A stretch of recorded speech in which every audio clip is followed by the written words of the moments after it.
আসসালামু আলাইকুম রহমতুল্লাহি ওবরাকাতুহ। বিসমিল্লাহির রহমানির রহিম।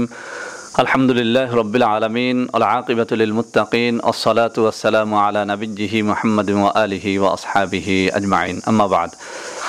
সম্মানিত দিনদার ভাই বোনেরা, আপনারা ইতিমধ্যেই জেনে গেছেন বাংলাদেশ সরকারের ঘোষণা অনুযায়ী আগামী বৃহস্পতিবার 9 এপ্রিল দিবাগত রাত্রে সমগ্র বাংলাদেশে পবিত্র শবে বরাত উদযাপিত হবে।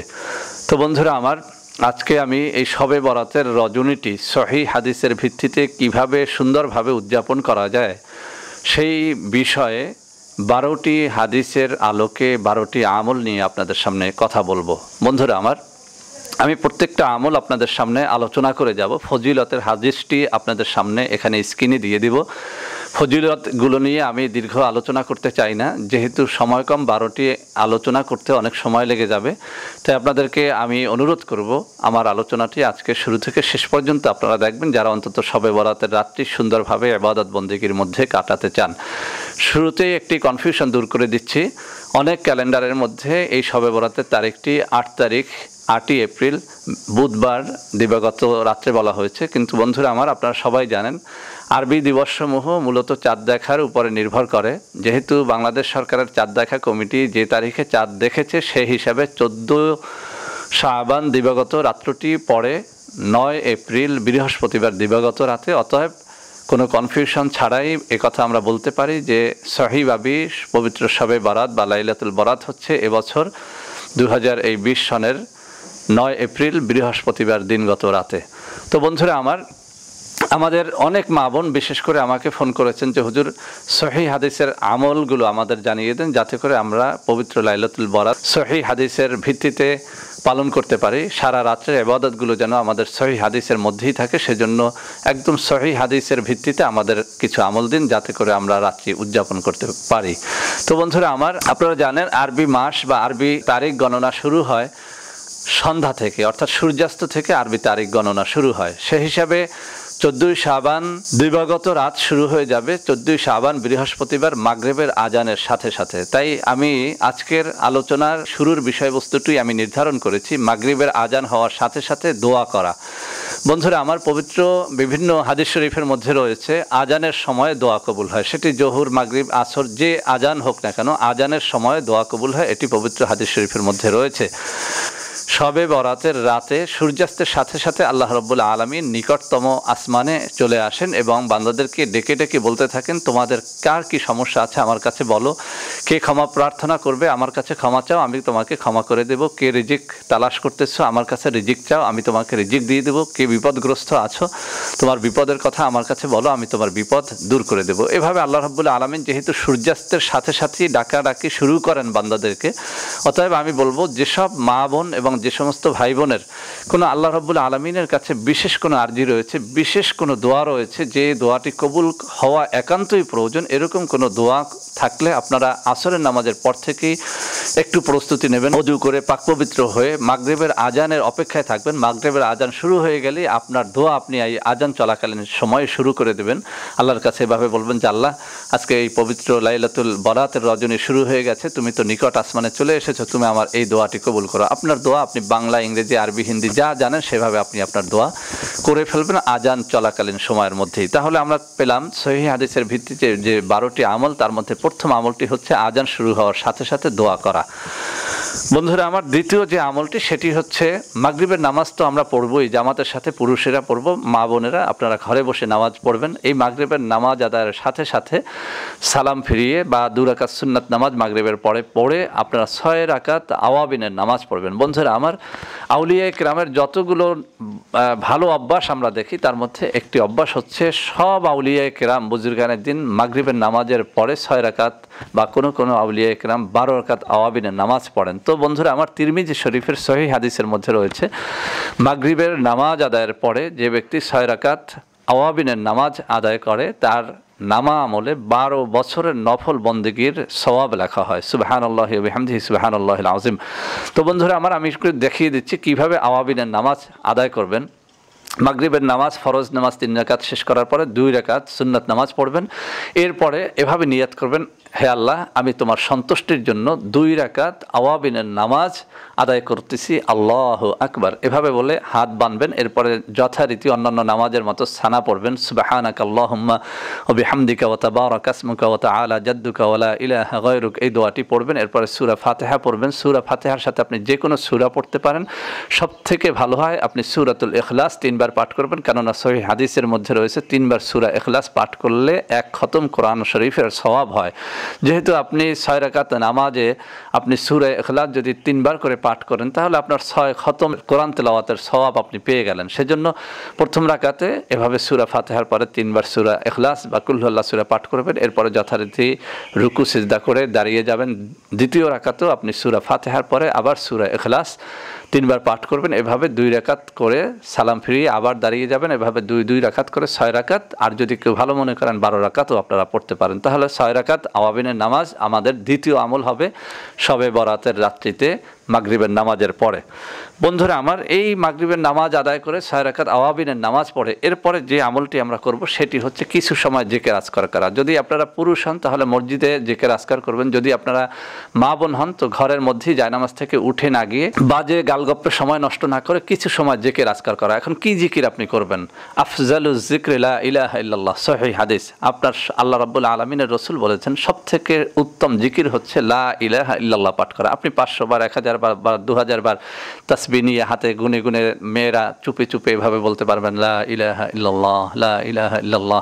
পুরুষরা মসজিদে সম্মিলিতভাবে অথবা একা একা লা ইলাহা ইল্লাল্লাহ এভাবে আপনি 500 বার 1000 বার একদম আল্লাহ রাব্বুল আলামিনের দিকে আপনার মন নিবিষ্ট মনে আপনি এই জিকির আপনি করবেন। কিছু সময় এভাবে করে আপনি সময়টা কাটাবেন যাতে করে এশার নামাজের ওয়াক্তটা চলে আসে। যখন এশার নামাজের ওয়াক্তের খুব কাছাকাছি আপনি এই জিকির আজকার করতে করতে চলে আসবেন তখন হালকা একটু মোনাজাত দিয়ে আপনি বাসায় চলে আসবেন। পুরুষ নারী সবাইকে আমি বলবো আপনারা শবে বরাতের রাত্রে গোসল করে নিতে পারেন। এটি যদিও কোনো সহিহ হাদিসে আমি পাইনি, তদুপরিও আমি বলবো এটি আমাদের অনেক আগে থেকে আমলটি সবাই করে আসছে। এটি মুস্তাহাব হোক বা সুন্নাত হোক অথবা এটি শরীয়তে না থাকুক, আমি বলবো যে কোনো ইবাদতের জন্য গোসল করা একটি সুন্দর কাজ। যেহেতু গোসল করলে আপনার ইবাদত বন্দেগীতে সারা রাত্র সজাগ থেকে ইবাদত করার মধ্যে মন বসে। যেভাবে আমরা অফিসে যাওয়ার আগে গোসল করি, কোনো একজন বুজুর্গ বা কোনো এমপি মিনিস্টারের সাথে দেখা করতে গেলে আগে গোসল করে ভালো ড্রেস পরে আতর গোলাপ সেন্ট মেখে তারপরে যাই। আল্লাহ রাব্বুল আলামিনের ইবাদত করবেন, আপনি একটু পরিচ্ছন্ন হয়ে নিলেন, গোসল করে নিলেন। এটি আপনার ইবাদতে আপনার মন বসতে আপনাকে সহযোগিতা করবে। তো বন্ধুরা আবার আপনি গোসল সারার পরে আপনি যে কাজটি করবেন সেটি হচ্ছে আপনি হালকা খাওয়া দাওয়া সেরে নিলেন। নাস্তা পানি হোক, সেটা যা হোক, নিয়মিত যেসব খাবার আমরা গ্রহণ করি সেসব খাবার আপনারা খেতে পারেন। যদি আপনার বাসায় হালুয়া রুটি বা যে কোনো জিনিস তৈরি করে শবে বরাত উপলক্ষে সেটাও আপনি খেতে পারেন। আল্লাহ রাসূল সাল্লাল্লাহু আলাইহি ওয়াসাল্লাম মিষ্টি দ্রব্য পছন্দ করতেন, গোস্ত পছন্দ করতেন, রুটি তিনি সবসময় খেতেন। তো এই নিয়তে সুন্নাতের নিয়তে আপনি একটু মিষ্টি খেলেন, রুটি খেলেন বা গোস্ত খেলেন। এভাবে নাস্তা পানি সেরে এশার নামাজের প্রস্তুতি নিয়ে আপনি মসজিদে গমন করবেন। তো এশার নামাজের পরে সুন্নাত পড়ে নেবেন। যারা বেতরের নামাজ ভোররাত্রে তাহাজ্জুদের পরে পড়তে পারেন তারা পড়বেন, কিন্তু যারা ভোররাত্রে জাগতে পারেন না তারা বেতরের নামাজটাও পড়ে নেবেন। এরপরে আপনি আসবেন লাইলাতুল বরাতের নামাজ পড়ার জন্য। বেতরের নামাজের পরে এভাবে নিয়ত করবেন, আল্লাহ তোমার সন্তুষ্টির জন্য আমি 2 রাকাত লাইলাতুল বরাতের নামাজ আদায় করতেছি, আল্লাহু আকবার। এভাবে আপনি হাত বাঁধবেন। এরপরে যথারীতি অন্যান্য সুন্নাত নামাজের মতো আপনি সানা পড়বেন, সুবহানাকা আল্লাহুম্মা ওয়া বিহামদিকা তাবারাকা ইসমুকা ওয়া তাআলা জাদ্দুকা ওয়া লা ইলাহা গায়রুক। এই সানাটি পড়ে নেবেন। এরপরে সূরা ফাতিহা পড়বেন। সূরা ফাতিহার পর আপনি সূরাতুল ইখলাস 3 বার পাঠ করবেন। আমি আগেই বলেছি সূরাতুল ইখলাস 3 বার পাঠ করলে 1 খতম কোরআন শরীফের সওয়াব হয়ে যায়। তো এভাবে 2 রাকাত, প্রতি রাকাতে সূরা ফাতিহার পরে সূরাতুল ইখলাস পাঠ করবেন, আবার সালাম ফিরিয়ে আবার দাঁড়াবেন। এভাবে করে আপনি 6 রাকাত, 12 রাকাত, 24 রাকাত, 48 রাকাত আপনার শরীরে যেটা মানায়, আপনার স্বাস্থ্যে যা কুলায় সেভাবে আপনি পড়ে নেবেন। এভাবে 12 রাকাত, 24 রাকাত যা খুশি আপনি পড়ে নিতে পারেন, কিন্তু নিয়তটা বাংলায় আরবিতে আপনার করার দরকার নাই। যেহেতু আরবি করতে গিয়ে আপনি অশুদ্ধভাবে যদি বলেন তাহলে আপনার নামাজটাই হবে না। তো আপনি এভাবে বাংলায় বলবেন, আল্লাহ তোমার সন্তুষ্টির জন্য 2 রাকাত লাইলাতুল বরাত বা শবে বরাতের নামাজ আদায় করতেছি, আল্লাহু আকবার। এভাবে নিয়ত করে আপনি দাঁড়াবেন, মনে মনে নিয়ত রাখবেন নফল নামাজ আদায় করতেছি। আবারও বলছি, লাইলাতুল বরাতের নফল নামাজ আদায় করতেছি, আল্লাহু আকবার এই কথাটি বলে আপনি এভাবে নামাজ শুরু করলেন। 2 রাকাত করে সালাম ফিরিয়ে ফিরিয়ে আপনি 24 রাকাত 48 রাকাত যা খুশি আপনি পাঠ করবেন।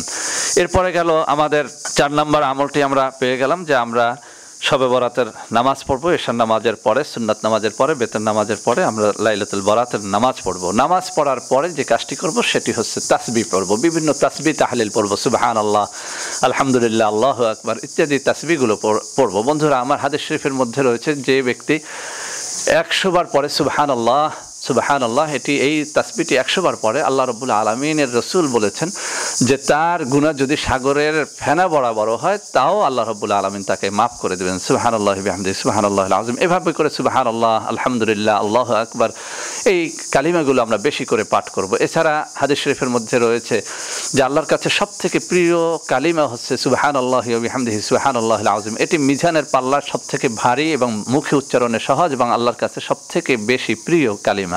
অতএব এটি বেশি করে পাঠ করতে পারেন, সুবহানাল্লাহি ওয়া বিহামদিহি সুবহানাল্লাহিল আযীম। এছাড়াও আপনার যত দোয়া দরুদ জানা আছে সেগুলো আপনি পাঠ করতে থাকবেন। এভাবে তাসবিহ তাহলিল পাঠ করে করে করে করে অনেক সময় পর্যন্ত আপনি শবে বরাতের নামাজের পরে আপনি বেশি করে তাসবিহ তাহলিল পাঠ করে আপনার চোখে পানি এনে আল্লাহ রাব্বুল আলামিনকে নিবিষ্ট মনে ডাকতে থাকবেন। এরপরে আমরা যেটি করব 6 নম্বর আমল। 6 নম্বর আমল হচ্ছে আমরা বেশি করে কোরআন তেলাওয়াত করব। বন্ধুরা আমার পবিত্র কোরআনুল কারীমের যে সমস্ত আয়াত আপনার মুখস্থ আছে সেগুলো আপনি একে একে তেলাওয়াত করতে থাকতে পারেন। যেমন সূরা হাশরের শেষ 3 আয়াত অর্থাৎ হুয়াল্লাহুল্লাযী লা ইলাহা ইল্লা হু, এখান থেকে একদম শেষ পর্যন্ত।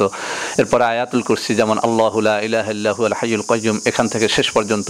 এছাড়াও আপনার যত দোয়া দরুদ আপনার মুখস্থ আছে পবিত্র কোরআনুল কারীমের যে সমস্ত দোয়া আপনার মুখস্থ আছে, রব্বানা আতিনা ফিদ দুনিয়া হাসানা ওয়া ফিল আখিরাতি হাসানা ওয়া কিনা আযাবান নার, রব্বানা তাকাব্বাল মিন্না ইন্নাকা আনতাস সামিউল আলিম ওয়া তুব আলাইনা ইন্নাকা আনতাত তাওয়াবুর রহিম। এছাড়াও পবিত্র কোরআনুল কারীমের যে সমস্ত সূরা আপনার মুখস্থ আছে, সূরা ইয়াসিন, সূরা ইখলাস, বেশি করে আপনি এইগুলো তেলাওয়াত করতে থাকবেন। কেননা আল্লাহ রাসূল সাল্লাল্লাহু আলাইহি ওয়াসাল্লাম বলেছেন আফজালুল ইবাদাতে তিলাওয়াতুল কোরআন, যে ইবাদতের মধ্যে সবথেকে সুন্দর ইবাদত হচ্ছে তেলাওয়াতে কোরআন। অতএব বন্ধুরা আমার বেশি করে কোরআন শরীফ তেলাওয়াত করা, সূরা ইয়াসিন তেলাওয়াত করা, সূরা ইখলাস তেলাওয়াত করা, এভাবে আপনার 2-1 ঘন্টা পর্যন্ত আপনি পবিত্র কোরআনুল কারীমের আয়াতগুলো তেলাওয়াত করে করে আপনি সময় কাটাতে পারেন, এই রজনীটি উদযাপন করতে পারেন।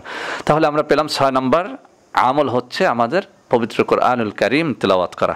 এরপরে 7 নম্বর হচ্ছে দুরূদ শরীফ পড়া। বন্ধুরা আমার দুরূদ শরীফের হাজারো হাজারো ফজিলত আছে। এই ফজিলতগুলো বর্ণনা করতে গেলে একটা ভিডিও শুধু সেই জন্যই তৈরি করতে হবে। আমি 2-1টা দুরূদ শরীফের ফজিলত এখানে স্ক্রিনে দিয়ে দেবো, আপনারা সেখান থেকে দেখে নেবেন। আপনারা নামাজের মধ্যে যে দুরূদে ইব্রাহিম আমরা তেলাওয়াত করি সেটি আপনি বেশি করে তেলাওয়াত করতে পারেন।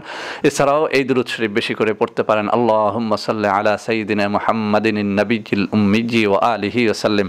এই দুরূদ শরীফ বেশি করে পাঠ করতে পারেন। সাল্লাল্লাহু আলা মুহাম্মদ, সব থেকে ছোট দুরূদ হচ্ছে সাল্লাল্লাহু আলা মুহাম্মদ, সাল্লাল্লাহু আলা মুহাম্মদ, অথবা এভাবে বলা সাল্লাল্লাহু আলাইহি ওয়াসাল্লাম, সাল্লাল্লাহু আলাইহি ওয়াসাল্লাম, এভাবে পাঠ করা। আপনি যে দুরূদ শরীফ জানেন, মুমিন মাত্রই সকলের আমাদের কম বেশি দুরূদ শরীফ জানা আছে, সেই দুরূদ শরীফগুলো বেশি বেশি তেলাওয়াত করা, কমপক্ষে 500 বার, 1000 বার, বা যারা দুরূদে নারিয়া জানেন, দুরূদে তুনাজ্জিনা জানেন, এগুলো আপনারা যার যেটা মুখস্থ আছে বেশি করে দুরূদ শরীফ পাঠ করা। কেননা পবিত্র হাদিস শরীফের মধ্যে আছে দুরূদ শরীফ ছাড়া কোনো ইবাদত কবুল হয় না, কোনো আমল কবুল হয় না, কোনো দোয়া কবুল হয় না।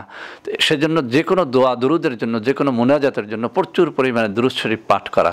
তো বন্ধুরা আমার এই রাত্রেই আমরা 7 নম্বর ইবাদত যেটি করব, 7 নম্বর আমল যেটি করব সেটি হচ্ছে দুরূদ শরীফ পাঠ করা। এরপরে যে কাজটি হবে যখন রাত্র 10টা বা 11টা বেজে যাবে, আপনার স্বাস্থ্যে যতটুকু করলে আপনি ইবাদত বন্দেগী মসজিদ থেকে শেষ করে বা মা বোনেরা ঘর থেকে শেষ করে এরপরে যে কাজটি করতে হবে সেটি হচ্ছে কবর জিয়ারত করা। মা বোনেরা ঘরে বসেই কবর জিয়ারত করতে পারেন। কবর জিয়ারতের জন্য একদম কবরস্থানে যাওয়া শর্ত না। আপনারা যারা মা বোন তারা বেপরদেগী বেহায়ের সাথে কবরস্থানে না গিয়ে বরং ঘরের যে রুমে আপনি এতক্ষণ ইবাদত বন্দেগী করেছেন সেখানে নামাজের জায়নামাজে বসে আপনি সূরাতুল ফাতিহা 7 বার পাঠ করবেন বা 10 বার পাঠ করবেন, করবেন, এরপর সূরাতুল ইখলাস আপনি 50 বার পাঠ করবেন বা 100 বার পাঠ করবেন বা 10 বার পাঠ করবেন, এরপরে আপনি দুরূদ শরীফ 100 বার পাঠ করবেন। এভাবে পাঠ করার পরে আপনি মুনাজাত করবেন এবং যারা পুরুষ আছেন তারা গোরস্থানে চলে যাবেন, সেখানে গিয়ে সূরাতুল ফাতিহা, ইখলাস, দুরূদ শরীফ এভাবে 50 বার, 100 বার, 200 বার আপনার সাধ্যে যাগুলো সেগুলো পাঠ করে আপনি পবিত্র দোয়াগুলো পাঠ করে আল্লাহ রাব্বুল আলামিনের কাছে আপনার কবরবাসীর জন্য, আপনার আত্মীয় স্বজনের জন্য মুনাজাত করে দোয়া করবেন। এটাকে বলা হয় কবর জিয়ারত করা। কেন পবিত্র হাদিস শরীফের মধ্যে সহিহ হাদিস রয়েছে, পবিত্র শবে বরাতের রাত্রে আল্লাহ রাসূল সাল্লাল্লাহু আলাইহি ওয়াসাল্লাম জান্নাতুল বাকিতে গিয়ে কবর জিয়ারত করেছেন। সুবহানাল্লাহি বিহামদিহি সুবহানাল্লাহিল আযীম। বেশি সময় ধরে কবর জিয়ারত করবেন, সকলে তাদের মা বাবা আত্মীয় স্বজনের জন্য কবর জিয়ারত করবেন। বিশেষ করে আমি একটু শিখিয়ে দিচ্ছি, যখন সূরা ফাতিহা, ইখলাস, দুরূদ শরীফ সবকিছু পড়া হয়ে যাবে তখন হাত উত্তোলন করবেন। এরপর বলবেন আল্লাহ, আমি যে সূরাতুল ফাতিহা, ইখলাস, দুরূদ শরীফ যা কিছু তেলাওয়াত করেছি এর সবটুকু সোনার মদিনায় হুজুরে নূর সাল্লাল্লাহু আলাইহি ওয়াসাল্লাম রওজা পাকে পৌঁছে দাও। এরপর বলবেন সাহাবায়ে কেরাম আজমাইনের রূহের সবটুকু পৌঁছে দাও। এরপর বলবেন আউলিয়া কেরাম, বুজুর্গানে দিন, সারা দুনিয়া যত উলিয়া মারা গেছেন, শুয়ে আছেন কবরে, তাদের সকলের রূহে পৌঁছিয়ে দাও। এরপর বলবেন দুনিয়া আদম আলাইহিস সালাতু ওয়াসসালাম থেকে আজ পর্যন্ত যত মুমিন মুমিনাত মুসলিমিন মুসলিমাত কবরে শুয়ে গেছে তাদের সকলের রূহে পৌঁছে দাও। এরপর বলবেন আল্লাহ, আমার মা বাপ, আত্মীয় স্বজন, নানা নানি, দাদা দাদি, চাচা চাচি, ভাই বোন, শিক্ষক শিক্ষিকা, ছাত্র ছাত্রী যারা যেখানে কবরের মধ্যে শুয়ে গেছে সকলের রূহে এই যা কিছু তেলাওয়াত করছি এর সবটুকু পৌঁছিয়ে দাও। তো বন্ধুরা আমার, অনেকেই মনে করেন যে কবর জিয়ারতের জন্য আলেম হাফেজকারী ভাড়া করা খুব বেশি দরকার। আসলে না, আপনি এই সিস্টেমে যা কিছু জানেন সেই দোয়া দুরূদগুলো পড়ে মোনাজাত করে এই সবগুলো আমি যেভাবে বললাম, প্রথম নবীজির রওজায় পৌঁছাবেন, এরপরে সাহাবায়ে কেরামের রূহের জন্য পৌঁছাবেন, এরপরে আউলিয়া কেরামের রূহের জন্য পৌঁছাবেন। এভাবে ধারাবাহিকভাবে সর্বশেষ সকল মুমিন মুমিনাত এবং আপনার আত্মীয় স্বজনের জন্য আপনি দোয়া করতে থাকবেন। তো বন্ধুরা আমার, আমরা পেলাম কবর জিয়ারত 8 নম্বর আমল আমরা শবে বরাতের রাত্রে করব, যেহেতু এটি সহিহ হাদিসের মধ্যে রয়েছে, আমরা কবর জিয়ারত করব। এরপরে 9 নম্বর হচ্ছে, আমি যদি এরপরে আপনি যদি আরও সময় জাগ্রত থাকতে পারেন, সারা রাত্র যদি জাগ্রত থাকতে পারেন, ভালো ইবাদত বন্দেগীর মধ্যে কাটাবেন, নারী হন পুরুষ হন, আর যদি সেটি না থাকতে পারেন তাহলে আপনি ঘুম যাবেন। ঘুম থেকে উঠে আপনি রাত্রে আপনি আগেই অ্যালার্ম দিয়ে রাখবেন আপনার মোবাইলে অথবা আপনার ঘড়ির মধ্যে, এবং রাত্রে আপনি জাগবেন তাহাজ্জুদের নামাজ পড়ার জন্য। বন্ধুরা আমার, হাদিস শরীফের মধ্যে রয়েছে তাহাজ্জুদের নামাজ হচ্ছে আল্লাহ রাব্বুল আলামিনের কাছে ফরজ ইবাদতের পরে, ফরজ নামাজের পরে সকল নফলের মধ্যে তাহাজ্জুদের নামাজ হচ্ছে সর্বোত্তম নফল ইবাদত। সুবহানাল্লাহি ওয়া বিহামদিহি সুবহানাল্লাহিল আযীম। অতএব বেশি করে তাহাজ্জুদের নামাজ পড়া, 2, 4, 6, সব থেকে কম 2 রাকাত, উপরে আপনি 6 রাকাত, 4 রাকাত, 8 রাকাত, 12 রাকাত এভাবে আপনি পড়তে পারেন। তো তাহাজ্জুদের নামাজের নিয়তটাও এভাবে করবেন, হে আল্লাহ, আমি তোমার সন্তুষ্টির জন্য 2 রাকাত তাহাজ্জুদের নামাজ আল্লাহর রাস্তায় আদায় করতেছি, আল্লাহু আকবার। এভাবে আপনি হাত বাঁধবেন, এরপর সানা পড়বেন, অর্থাৎ সুবহানাকাল্লাহুম্মা এই দোয়াটি পড়বেন, এরপর সূরাতুল ফাতিহা পড়বেন, এরপর সূরা ইখলাস 3 বার পড়বেন, অথবা যে কোনো সূরা আপনি পড়বেন। দ্বিতীয় রাকাতেও আবার এই একই নিয়মে সূরা ফাতিহা এবং সূরাতুল ইখলাস পাঠ করবেন। এভাবে সালাম ফিরিয়ে আবার দাঁড়াবেন, আবার 2 রাকাত পড়বেন। এভাবে 6 রাকাত, 12 রাকাত বা আপনি কম বেশি করতে পারেন। এভাবে আপনি তাহাজ্জুদের নামাজ আদায় করবেন। বন্ধুরা আমার, তাহাজ্জুদ নামাজ আদায় করার পরে আপনি বেশি করে তাওবা ইস্তিগফার পড়বেন। এভাবে পড়বেন, আস্তাগফিরুল্লাহ রাব্বি মিন কুল্লি যামবি ওয়া আতুবু ইলাইহি লা হাওলা ওয়ালা কুওয়াতা ইল্লা বিল্লাহিল আলিয়্যিল আযীম। তো বন্ধুরা আমার, আপনি যদি এতটুকু না পারেন আপনি পড়বেন আস্তাগফিরুল্লাহ আস্তাগফিরুল্লাহ আস্তাগফিরুল্লাহ, মনে মনে নিজের পাপগুলোর কথা স্মরণ করবেন। আর যারা কোরআন শরীফের এই আয়াত জানেন, রব্বানা যালামনা আনফুসানা ওয়া ইল্লাম তাগফির লানা ওয়া তারহামনা লানাকুনান্না মিনাল খাসিরিন। আপনারা জানেন হযরত আদম আলাইহিস সালাম তার তওবা কবুল হয়েছিল এই আয়াতের মাধ্যমে। এই আয়াত যখন তিনি পড়েছিলেন তখন তার তওবা কবুল হয়েছিল। অতএব যারা এই আয়াতটি জানেন, রব্বানা যালামনা আনফুসানা ওয়া ইল্লাম তাগফির লানা ওয়া তারহামনা লানাকুনান্না মিনাল খাসিরিন, বেশি করে তারা এই আয়াতটি পাঠ করবেন। যারা সেটি না জানেন, আস্তাগফিরুল্লাহ আস্তাগফিরুল্লাহ আস্তাগফিরুল্লাহ এভাবে পাঠ করতে থাকবেন। কেননা হাদিস শরীফের মধ্যে রয়েছে ভোর রাত্রে আল্লাহ রাব্বুল আলামিন বান্দাকে ডেকে ডেকে কথাও বলেন, অনেকগুলো কথা বলেন, তার মধ্যে এই বাক্যটিও বলেন যে, কে আছো ক্ষমা প্রার্থী, আমার কাছে ক্ষমা চাও, আমি তোমাকে ক্ষমা করে দেবো। এছাড়া অন্য হাদিসে রয়েছে যে শবে বরাতের এই সূর্যাস্তের সাথে সাথে আল্লাহ রাব্বুল আলামিন নিকটতম আসমানে আসেন এবং বলতে থাকেন, কে আছো ক্ষমা প্রার্থী, আমার কাছে ক্ষমা চাও, আমি তোমাকে ক্ষমা করে দেবো। তো বন্ধুরা আমার, বেশি করে তাওবা, এটি হচ্ছে আমাদের 10 নম্বর আমল আমাদের এই শবে বরাতের রাত্রে। তো বন্ধুরা আমার, এরপরে আমরা যাব 11 নম্বর আমলে, সেটি হচ্ছে দোয়া মুনাজাত করা। বন্ধুরা আমার, দোয়া মুনাজাত অন্যতম একটা ইবাদত, আল্লাহ রাব্বুল আলামিনের নিকটবর্তী করে দেয় দোয়া মোনাজাত। অতএব বেশি করে দোয়া মোনাজাত করা। হাদিস শরীফের মধ্যে আছে, যেহেতু এই শবে বরাতের রাত্রে দোয়া কবুল হয়, এই শবে বরাতের রাত্রে রেজেক নাজিল হয়, এই শবে বরাতের রাত্রে ভাগ্য নির্ধারিত হয়। অতএব আপনার ভাগ্যে কি আল্লাহ রাব্বুল আলামিন দিবেন আপনি সেটা জানেন না। আল্লাহ রাব্বুল আলামিনের কাছে বেশি করে প্রার্থনা করা, আপনার সন্তানের ভাগ্যের জন্য, আপনার স্ত্রীর জন্য, আপনার মেয়ের জন্য, আপনার মার জন্য, বাবার জন্য, নিজের জন্য বেশি করে প্রার্থনা করা, আপনার ক্ষুদ্রতেই ক্ষুদ্র বিষয়গুলো আল্লাহর কাছ থেকে চেয়ে নেওয়া। হাদিস শরীফের মধ্যে আছে, আল্লাহ রসুল বলেছেন, তোমার বিষয়টি যত ক্ষুদ্র হোক না কেন, তুমি সেই বিষয়টি তোমার আল্লাহর কাছে চেয়ে নাও। অতএব আপনি পবিত্র শবে বরাতের রাত্রে তাহাজ্জুদের পরে চোখের পানি ছেড়ে আল্লাহ রাব্বুল আলামিনের কাছে আপনার সকল কষ্টের কথা বলবেন। আবারও মোনাজাতটি আমি আপনাদের একবার শিখিয়েছি, আবারও শিখিয়ে দিই। প্রথম সূরা ফাতিহা 10 বার, 20 বার, 30 বার পড়বেন, যা খুশি পাঠ করতে পারেন, কমপক্ষে একবার পাঠ করবেন। এরপরে সূরাতুল ইখলাস 10, 20, 25, 100 বার পাঠ করবেন। এরপর দুরূদ শরীফ 2, 4, 10, 20 বার, 100 বার, 500 বার, যা খুশি তেলাওয়াত করবেন। এরপরে আপনি আল্লাহ রাব্বুল আলামিনের কাছে হাত উঠাবেন। এরপরে এই সবগুলো এভাবে বলবেন, আল্লাহ এই যা কিছু তেলাওয়াত করেছি এর সবটুকু সোনার মদিনায় হুজুরে পুনর সাল্লাল্লাহু আলাইহি ওয়াসাল্লামের রওজা পাঠিয়ে দাও, পৌঁছিয়ে দাও। এরপরে এর সবটুকু সমস্ত সাহাবায়ে আজমাইনের রূহ মোবারকে পৌঁছিয়ে দাও, সমস্ত আউলিয়া কিরাম বুজুর্গানে দিনের রূহে পৌঁছিয়ে দাও, সমস্ত মুমিন মুমিনাত মুসলিমাতের রূহে পৌঁছিয়ে দাও, আমাদের আত্মীয় স্বজন মা বাপ যারা আছে সকলের রূহে পৌঁছিয়ে দাও। এরপরে আপনার মনের কথাগুলো প্রাণপণে খুলে খুলে বলতে চেষ্টা করবেন। আপনার বাংলা, ইংলিশ, আরবি, হিন্দি যা জানেন সেইভাবে আপনার মনের কথাগুলো বলতে চেষ্টা করবেন। দোয়া মোনাজাত শেষ হলে আপনি একটি আমল আমি অতিরিক্ত আপনাকে শিখিয়ে দিচ্ছি, সেটি হচ্ছে আল্লাহু আকবার বলে একটি অতিরিক্ত সিজদায় আপনি যেতে পারেন। কেননা হাদিস শরীফের মধ্যে আছে, বান্দা যখন সিজদার মধ্যে দোয়া করে সেই দোয়া কবুল হয়। তো নামাজের মধ্যে সিজদায় গিয়ে তো আপনি বাংলা দোয়া করতে পারবেন না। নামাজের শেষে আপনি একটি অতিরিক্ত সেজদা দিয়ে আপনি আল্লাহ রাব্বুল আলামিনের কাছে কান্নাকাটি করতে পারেন। আপনার মনের কথাগুলো বাংলায় আপনি এই সেজদারত অবস্থায় আল্লাহর কাছে বলতে পারেন। তো বন্ধুরা আমার, আমরা 11 নম্বর পেলাম, আমরা দোয়া মোনাজাত করব। এরপরে 12 নম্বর যে আমলটি আমরা করব সেটি হচ্ছে এই দোয়া মোনাজাত শেষ করে আমরা এবার সেহরি খাবো। কেননা পবিত্র শবে বরাতে আল্লাহ রসুল সাল্লাল্লাহু আলাইহি ওয়াসাল্লাম রোজা রাখতে বলেছেন। একখানা সহিহ হাদিসের মধ্যে আল্লাহ রসুল সাল্লাল্লাহু আলাইহি ওয়াসাল্লাম বলেছেন, তোমরা এই শবে বরাতের রাত্রভর ইবাদত বন্দেগী করবে এবং দিনের বেলাতে রোজা রাখবে। সুবহানাল্লাহি ওয়া বিহামদিহি সুবহানাল্লাহিল আযীম। আমি হাদিস স্ক্রিনে দিয়ে দেবো যাতে করে আপনারা সুন্দর করে মুখস্থ করে নিতে পারেন।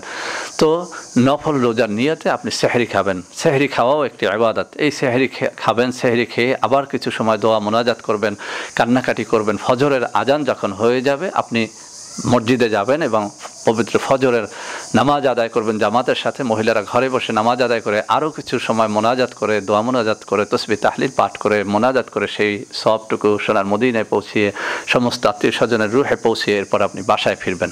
তো বন্ধুরা আমার, আমরা 12টি আমল আমরা আজকে শবে বরাতের একদম ধারাবাহিকভাবে মাগরিব থেকে ফজর পর্যন্ত আমরা কোন 12টি আমল সহিহ হাদিসের ভিত্তিতে করব সেগুলো আপনাদের সামনে আলোচনা করলাম। আশা করি এর মাধ্যমে প্রত্যেকের একটা বুঝ হয়েছে আমি রাত্রটা কিভাবে কাটাবো। তো বন্ধুরা আমার, সর্বশেষ একটা কথা বলি যে অনেকেই এইসব ইবাদত বন্দেগীর বিরুদ্ধে কথা বলেন। আমরা তাদের দলে নাই, তাদের সাথে ঝগড়ায় আমরা যেতে চাই না। আমরা জানি এগুলো হাদিস শরীফে আছে, সহিহ হাদিসে এসেছে। এই জন্য আমরা প্রত্যেকটা হাদিস আমরা স্ক্রিনে যেহেতু দিয়ে দিয়েছি, আপনারা সেখানে দেখেছেন এবং সেগুলো মুখস্থ করবেন বা বাংলা অনুবাদটুকু অন্তত মুখস্থ করে রাখবেন। তাহলে কেউ আপনার সাথে ঝগড়া করতে আসলে আপনি তার জবাব দিতে পারবেন। তো বন্ধুরা আমার, বেশি করে নেক আমল করা এটি মুমিনের খাসলাত, আর ইবাদত বন্দেগী কম করতে উৎসাহিত করা হচ্ছে ইবলিসের খাসলাত। ইবলিস চায় না আপনি রাত্রভর ইবাদত করেন, কোরআন তেলাওয়াত করেন, জিকির আজকার করেন, কিন্তু আল্লাহ রাব্বুল আলামিন চায় যে বান্দারা বেশি করে ইবাদত বন্দেগী করুক। তো বন্ধুরা আমার, এই শবে বরাত উপলক্ষে আমাদেরকে বেশি করে ইবাদত বন্দেগী করার তৌফিক আল্লাহ রাব্বুল আলামিন আমাদেরকে দান করেন। ভিডিওটি ভালো লাগলে লাইক করবেন, কমেন্ট করবেন, শেয়ার করবেন, আর আমাদের এই চ্যানেলটিকে ভালোবেসে সাবস্ক্রাইব করবেন। আল্লাহ হাফেজ। আসসালামু আলাইকুম ওয়া রাহমাতুল্লাহি ওয়া বারাকাতুহু।